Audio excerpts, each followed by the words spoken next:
స్వతంత్రం వచ్చి ఎన్నేళ్లైనా తూర్పు పశ్చిమాలను కలిపి వశిష్ఠ గోదావరి నదిపైన బ్రిడ్జికి మోక్షం కలగలేదు. దశాబ్దాలుగా ఎదురు చూస్తున్న ప్రజల ఆశలు అడిగంటిపోయాయి. ప్రాణాలు అరచేతిలో పెట్టుకుని నరసాపురం సెకినేటిపల్లి మధ్య గోదావరిలో పంటల మీద ప్రయాణించేవారు. వరదలు వచ్చినా వర్షాలు వచ్చినా అటువైపు వాళ్ళు అటే, ఇటువైపు వాళ్ళు ఇటే అన్నట్లుగా ఉండిపోయారు. ఎటికలకు అడ్డంకులని తొలగి వారధి నిర్మాణానికి సుప్రీంకోర్టు లైన్ క్లియర్ చేయడంతో ఉభయ గోదావరి జిల్లా ప్రజలు సంతోష సంబరాల్లో మునిగిపోయారు.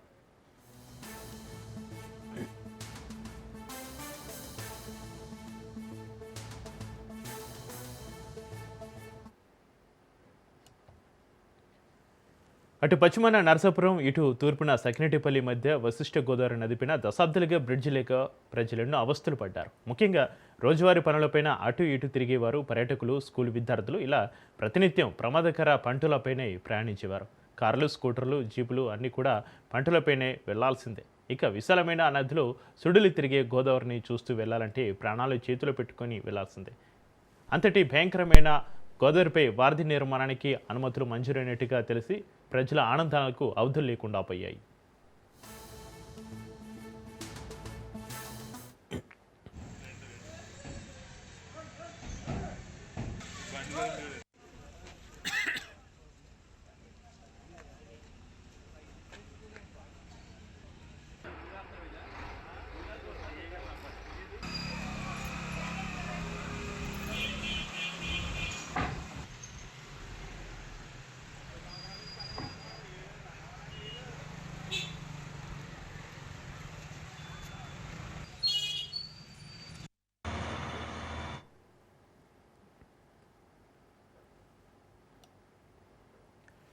సెకినేటిపల్లి, నరసాపురం మధ్య గోదావరి నదిపైన వంతెన నిర్మాణానికి దశాబ్దాలుగా తీర ప్రాంత ప్రజలు పోరాటం చేస్తున్నారు.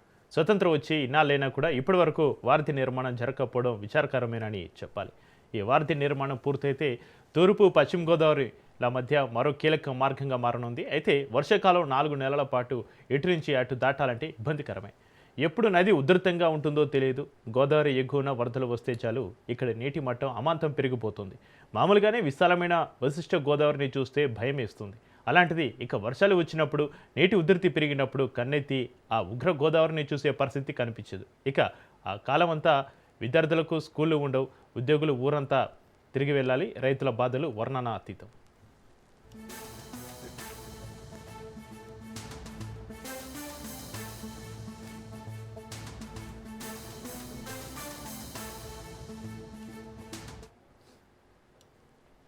ఇక మొదటిసారి 1984లో ఎన్టీఆర్ ఇక్కడ వంతెన నిర్మాణానికి శంకుస్థాపన చేశారు. ఆ తర్వాత నరసాపురం ఫ్లోటింగ్ బ్రిడ్జి కోసం 2003లో మాజీ మంత్రి కొత్తపల్లి సుబ్బరాయుడు భూమి పూజ చేశారు. అనంతరం శాశ్వత వంతెన నిర్మాణానికి నాటి ప్రభుత్వం అధికారికంగా అనుమతినిచ్చింది. వైఎస్ రాజశేఖర రెడ్డి 2004లో, నల్లరి కిరణ్ కుమార్ రెడ్డి 2013లో, తర్వాత వైఎస్ జగన్మోహన్ రెడ్డి నవంబర్ 2022లో శంకుస్థాపన చేశారు. ఇంతమంది ఇన్నిసార్లు శంకుస్థాపన చేసినప్పటికీ భూసేకరణ, నిధుల కొరత తదితర కారణాల వల్ల పనులు మధ్యలోనే నిలిచిపోయాయి.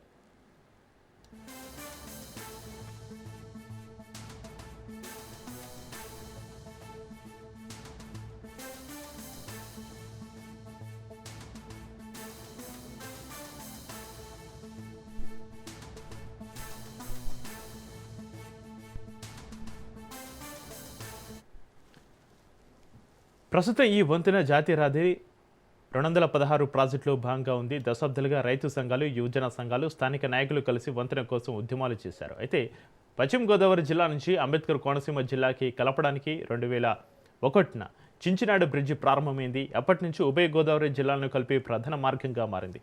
అయినా సరే సెకినేటిపల్లి నుంచి చించినాడ వెళ్ళాలంటే మళ్ళీ రాజోలు వెళ్ళాలి. అక్కడి నుంచి బ్రిడ్జి దాటాలి. అది కూడా దూరభారంగానే ఉంటుంది. కానీ స్థానికంగా అంబేద్కర్ కోనసీమ జిల్లా వాసులకు ఇబ్బందికరంగానే ఉండేది. ఈ నేపథ్యంలో ఈ వంతెన నిర్మాణానికి ప్రధాన అడ్డంకిగా ఉన్న భూసేకరణ కేసులో సుప్రీంకోర్టు కీలక తీర్పునిచ్చింది. గుడి మెల్లంకకు చెందిన ఒక రైతు వేసిన పిటిషన్ను కోర్టు కొట్టివేయడంతో న్యాయపరమైన అడ్డంకులు తొలగినట్టయింది. ఇక కేంద్ర భారీ పరిశ్రమల శాఖ సహాయ మంత్రి భూపతిరాజు శ్రీనివాస్ వర్మ ఈ వంతెన పనులు త్వరలోనే ప్రారంభమవుతాయని అధికారికంగా ప్రకటించారు.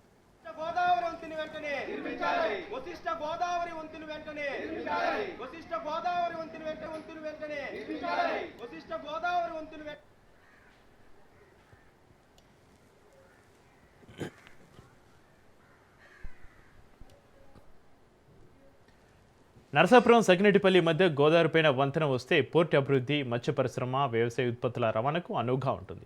వాణిజ్యపరంగా అభివృద్ధి వేగవంతం అవుతుంది. ఎటకలకు దశాబ్దాల కళ నెరవేరడంతో ప్రజల ఆనందాలకు అంతులు లేకుండా పోయింది. అతి త్వరలో పనులు మొదలు పెట్టాలని ప్రజలు కోరుకుంటున్నారు.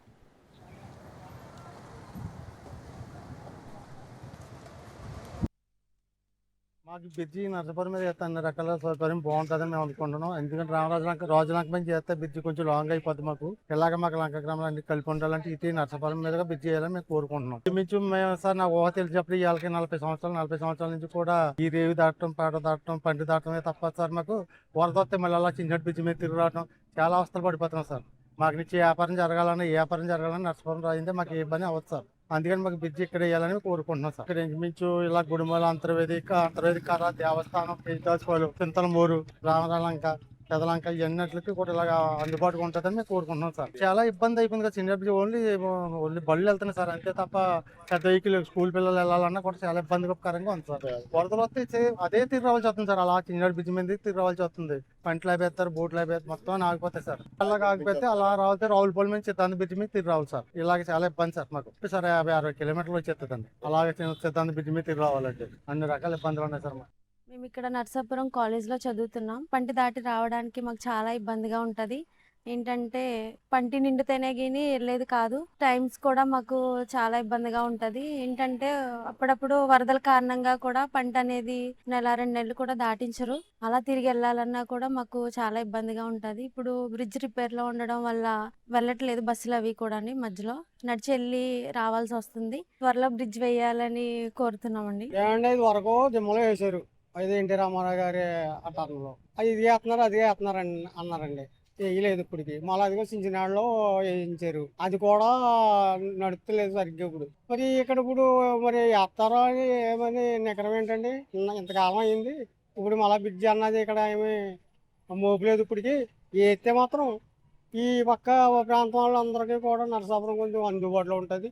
ఉన్న ఊళ్ళు కూడా అందుబాటులో ఉంటాయండి. ఈ పంటలు ఎక్కి ఎదిగో వస్తుంటే వెళ్ళిపోతున్నాయి, ఎక్కనెత్తలేదు. మళ్ళీ అయ్యి ప్రయాణాలు అయ్యి లేట్ అయిపోతున్నాయండి. ఇలాగే ఉందండి ఇబ్బందులు. వరద ప్రాంతంలో అసలు మొత్తం బంధించేస్తున్నారండి ఆ టైంలోను. ఆ ఊరంతా తిరిగి రావాల్సి వస్తుంది. బ్రిడ్జిలు బంద్ చేసేస్తున్నారు ఆ టైంలోను. అలా తిరిగి రావాల్సి వస్తున్నాయండి. మరి ప్రయాణం చాలా ఇబ్బందికరంగా ఉంది. ఇక్కడ మరి నరసాపురం బ్రిడ్జి ఎత్తే అందరికీ కూడా సౌకర్యంగా ఉంటుంది. సకినేటిపల్లి లంక అండి. మాకు బ్రిడ్జి కోసం ఎన్నో సంవత్సరాల నుంచి చూస్తున్నామండి. ఇప్పటికైనా బ్రిడ్జి అయితే ప్రభుత్వం వారు మమ్మల్ని కనుకరించి చాలా బాగుంటుందని సంతోషిస్తున్నామండి. వైద్యం గాని, విద్యకి గాని చాలా ఇబ్బంది అవుతుంది. ఫ్లోటింగ్ వచ్చినప్పుడు చాలా ఇబ్బంది అవుతుందండి. దాని కారణంగా బ్రిడ్జి పడితే బాగుంటుందని ఆలోచించారు. నా పేరు కట్టా సుబ్బారావు అండి, సకినేటిపల్లి అండి. అదే బ్రిడ్జి పడితే మా పిల్లలు అందరూ బాగా చదువుకుంటానికి అవకాశం ఉంటుంది. లేకపోతే కొంచెం ఇబ్బంది, గోదావరి దాటం అంటే ఇబ్బందిగా ఉందండి. పంట మీద అన్ని రకాలుగా మాకు ఈ గోదావరి పంట అయితే ఇబ్బందిగా అవుతుందండి. నైట్ టైం ఏదైనా ఇబ్బందులు వస్తే గ్రేవ్ దాటడానికి ఇబ్బంది అండి. మాకు అన్ని రకాలుగా మేము ఇబ్బంది పడతామండి. బ్రిడ్జి పడితే మాకు ఎంతో సౌకర్యంగా ఉంటుంది.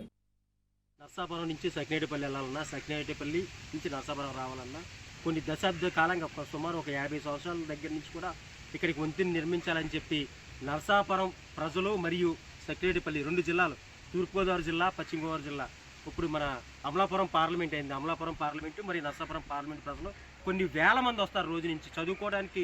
వేల మంది విద్యార్థులు చిన్నపిల్లలతో సహా ఏదన్నా ఆ పక్కన చిన్న హాస్పిటల్కి రావాలన్నా పంటి దాటి ఈ పక్కకి రావాలి, ఈ పక్క నుంచి ఆ పక్కలన్నా పంటి దాటే వెళ్తాం. ఒకప్పుడు ఇంత టెక్నాలజీలో భారతదేశంలో మోడీ గారు వచ్చి 12 సంవత్సరాలు అయింది. మేమేమో లక్షల కోట్లు గుజరాత్ తరలిస్తున్నారు. కానీ ఇలా నర్సాపురం ప్రజల చిరకాల వాంఛ. ఇక్కడి నుంచి నర్సాపురం నుంచే వంతెన అయితేనే కూడా అందరూ నర్సాపురం ప్రజలంటే బయట అందరూ కూడా నర్సాపురం నుంచి ఆ పక్క సకినేటిపల్లి వెళ్ళాలంటే ఉభయ గోదావరి జిల్లా ప్రజలందరూ కూడా ఎక్కడ వంతెన అయితేనే చాలా బాగుంటుందండి. అదైతే అక్కడ కొంతమంది ప్రబోధులు తీసుకెళ్ళారు. ఇక్కడైతేనే బాగా తక్కువ అవుద్ది, డెవలప్మెంట్ కూడా నర్సాపురం కూడా డెవలప్మెంట్ అవుద్ది. అది నర్సాపురం నుంచి మనం అక్కడికి వెళ్ళాలంటే లాంగ్ అయిపోద్ది. నర్సాపురం ప్రజలందరికీ ఉపయోగపడాలంటే కనుక మా నర్సాపురం నుంచి సకినేటిపల్లి గతంలో కాంగ్రెస్ గవర్నమెంట్లో రాజశేఖర రెడ్డి గారి శిలాఫలకం ఉంది, ఆ పక్కనే వేశారు. అక్కడైతేనే చాలా బాగుంటుంది అని చెప్పి ప్రజలందరూ కోరుకుంటున్నారు. ఇంచుమించుగా 3-4 కోట్ల రూపాయల ఆదాయం వచ్చేటువంటి ప్రాంతంలో సుమారు 70 సంవత్సరాల నుంచి అనేక మంది ప్రజాప్రతినిధులు నరసాపురం వాళ్ళు కానీ అటు సెక్రటరీ రాజోల ప్రాంతం వాళ్ళు కానీ అనేక మంది ప్రజాప్రతినిధులు ప్రభుత్వం మీద ఒత్తిడి తీసుకొచ్చినప్పటికీ అయితే ప్రభుత్వం ఎన్టీ రామారావు గారు ఉండగా శంకుస్థాపన చేయడం జరిగింది. అక్కడి నుంచి అనేక మంది ముఖ్యమంత్రులు శంకుస్థాపన చేస్తున్నారు, కేంద్ర మంత్రులు చేస్తున్నారు, శాంక్షన్ చేసామంటున్నారు, అన్నీ జరుగుతున్నాయి. అయితే ఇక్కడ ఫీజిబిలిటీ లేదని చెప్పేసి గతంలో చించినాడు ప్రాంతంలో ఒక బ్రిడ్జి నిర్మించారు. అది నేషనల్ హైవేగా 214గా గుర్తించి ఆ తర్వాత 216గా గుర్తించి అక్కడ చించినాడు ప్రాంతంలో ఏర్పాటు చేసిన బ్రిడ్జి కూడా వాళ్ళ పనిహేను పడిపోయింది. ఏదైతే నేషనల్ హైవే కావాల్సినటువంటిది భారీ వాహనాలు రావాల్సినటువంటి ప్రాంతంలో చించినాడు బ్రిడ్జి ఇప్పుడు పనిహేను పడిపోయి నేషనల్ హైవేకే పనికిరాని పరిస్థితిలో ఉంది. సుమారుగా 500 కోట్లు శాంక్షన్ చేయించుకొచ్చారు. అయితే దానికి ఏదో కోర్టు లావాదేవీలు ఉండటం వల్ల ఇంతవరకు ఆగింది. ఇప్పుడు కోర్టు లావాదేవీలు కూడా క్లియర్ అయినాయి, నిర్మిస్తామంటున్నారు.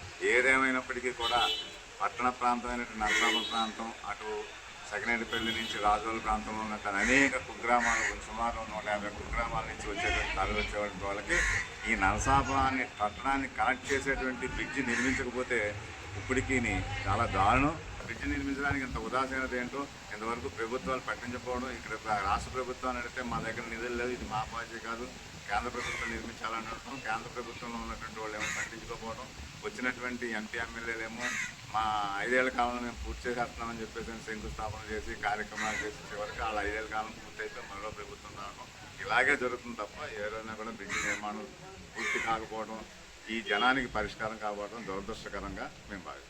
నరసాపురం సెక్రటరీపల్లి మధ్య వశిష్ఠి గోదావరి నదిపై వంతెన నిర్మాణం అనేది ఈ ప్రాంతంలో పెద్ద సమస్యగా ఉంది. ఇది గత 4 దశాబ్దాలుగా అంటే తెలుగుదేశం పార్టీ ఆవిర్భావంలోనే అప్పుడు ఎన్టీ రామారావు గారు మొట్టమొదట మేనిఫెస్టో పెట్టారు, మా పార్టీ అధికారులకు వస్తే ఈ వంతెన నిర్మాణం చేస్తామని. ఇది అప్పటి నుంచి ఇప్పటి వరకు అంటే 4 దశాబ్దాలు గడిచిపోతుంది.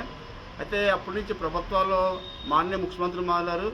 అంటే చాలామంది ముఖ్యమంత్రులు కూడా దానికి శంకుస్థాపన కూడా చేశారు. అయితే విచిత్రం ఏంటంటే ఎంతమంది శంకుస్థాపన చేసినా వంతెన నిర్మాణం మాత్రం ఇంతవరకు అది పూర్తి కాలేదు. అయితే ఇటీవల కాలంలో ఆ బ్రిడ్జిని అంటే నర్సాపురం సెకండరీపల్లి మధ్య కాకుండా కొంచెం అవతల అంటే ఒక 4-5 కిలోమీటర్లు అవతల రాజులంక అలాగే గుడిమూల మధ్య నిర్మాణం చేస్తామని చెప్పేసి గత ప్రభుత్వంలో ఆ రకంగా వార్తలు వచ్చినాయి. వేలాది మంది రేవు దాడుతూ ఉంటారు. ఆ పొంటి మీద నోటు పడవల మీద ఆ ప్రాణాన్ని అరిచేతులు పెట్టుకునే ప్రమాదాల మధ్య అక్కడ రేవు దాడుతూ ఉన్నారు. అంటే ఇది ఈ వంతెన నిర్మాణం జరిగితే ఒకటే ఈ ఈ నోటు పడవల మీద ప్రయాణం తగ్గుతుంది. అంతేకాదు ఈ ప్రాంత అభివృద్ధికి కూడా బాగా ఉపయోగపడుతుంది. అంటే ఇక్కడ విజయవాడ వెళ్ళాలన్నా లేకపోతే ఇక్కడ విశాఖపట్నం వెళ్ళాలన్నా ఇటువంటి ప్రధాన నగరాలు వెళ్ళడానికి బాగా డిస్టెన్స్ బాగా తగ్గుతుంది. అలాగే ఈ ప్రాంతంలో పండించే ఆక్వా కానీ కొబ్బరి కానీ లేకపోతే పండ్లు ఇటువంటి పంటలో మార్కెటింగ్ చేసుకోవడానికి చాలా అనుభవం ఉంటుంది. ఇన్ని బహుళ ప్రయోజనాలు ఉన్న ఈ వంతెన నిర్మాణం పట్ల ఈ ప్రభుత్వాలకి చిత్తశుద్ధి ఉండట్లేదు. ఇది కేవలం ఎన్నికల్లో ఏదో వాగ్దానంగా కాకుండా ప్రజలు అవసరంగా గుర్తించాలి దీన్ని.